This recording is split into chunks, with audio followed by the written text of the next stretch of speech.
brain dump for day 7. First thing, slope-intercept form, it is non-proportional. Which means it does not go through the origin.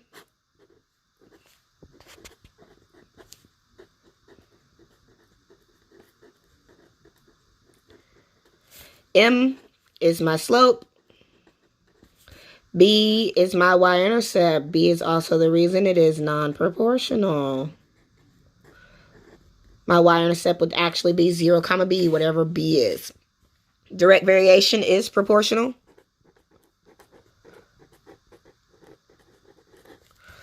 Okay, which means it goes through the origin.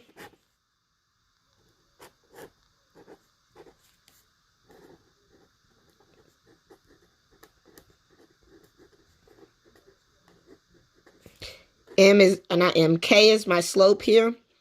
And notice there's not a B. That's what makes it proportional.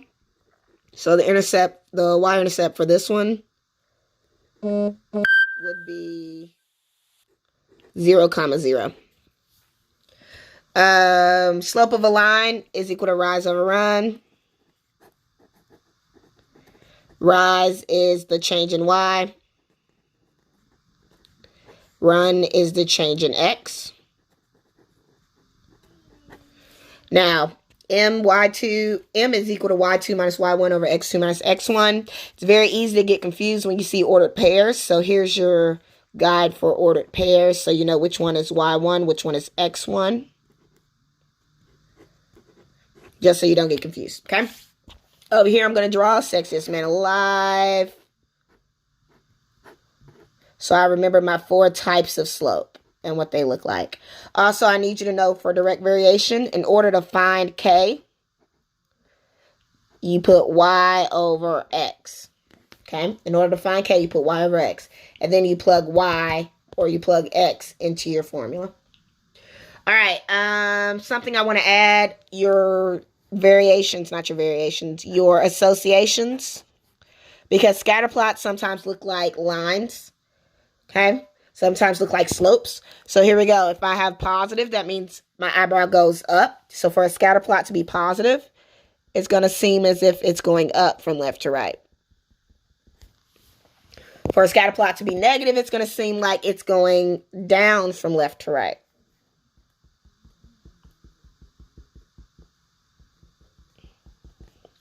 And for a scatter plot to be no, it's going to look like chickenpox. It's going to be all over the place with no direction whatsoever. Okay? So positive, negative.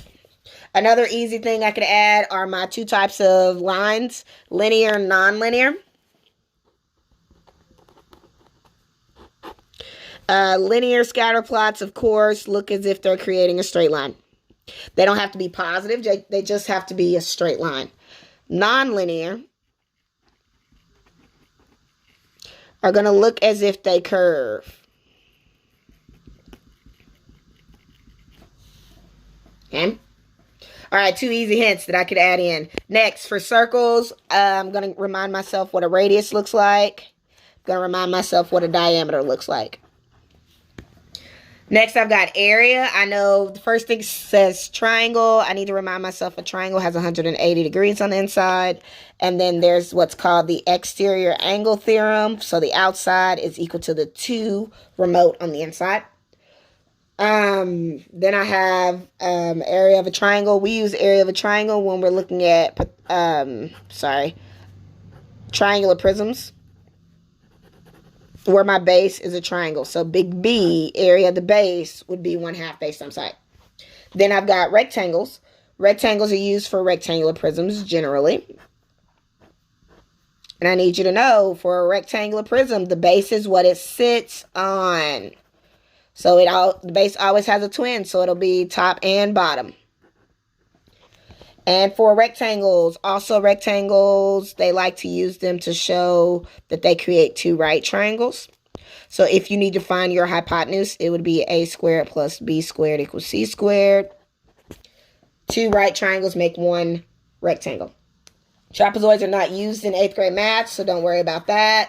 Circles, we do use circles, and when we do area of a circle, we use that in volume and surface area. So there's your big B here. The base of a circle, the base of a cylinder is a circle. Surface area, I need you to remember the following words. I need you to remember cover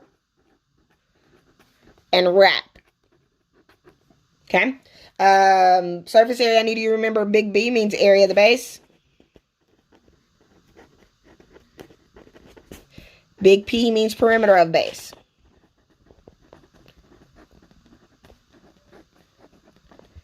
Keywords for lateral are going to be around, sides, and label. Total is going to be entire and whole.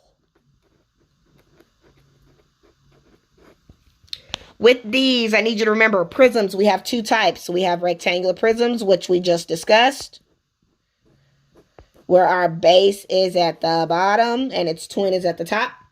Then we have triangular prisms, where our base is the triangle. Okay? Cylinders, we already know our base is the circle. Find your area of the base and your perimeter of the base before you plug your formula in. Next, I have volume. I need you to remember for volume the words fill, hold, capacity, and contain. Very important that you remember we do volume of cylinders, cones, and spheres. A cylinder, it says V equals big BH. Big B comes from right here where we put big B. Big B actually means pi r squared. So this formula turns into pi r squared h. 1/3 big BH. Remember, the base of a cone is still a circle. So this actually turns into 1/3 pi r squared h, with pi r squared as the big B. Okay? With a cylinder, I need you to remember that 3. It's not a 2, it's a 3. And then your sphere, of course, la la la la la la la la. Cylinder, boom, base, base, base. Spheres don't have a base. Pythagorean theorem, a squared plus b squared equals c squared. It only gives you hypotenuse. Hypotenuse is your longest side. Also need you to brain dump your rules for transformation. So dilations. We've got x comma y changes to kx comma ky. If k is greater than 1, larger image. If k is less than 1, smaller image. I need you to remember translations. Translations are slides. They take x and y, and they add. X going to be plus or minus a number. Then y, you'll plus or minus a number to it. If I add so x plus means I go to the right. X minus, I go to the left. Y plus means I go up. Y minus means I go down. Reflections. Need you to remember reflections take x and y, and they flip either negative x comma y, or it flips to x comma negative y. The one that stays the same is the one it flips over. So over y over x. Okay, and that's all the time I have down. Boop.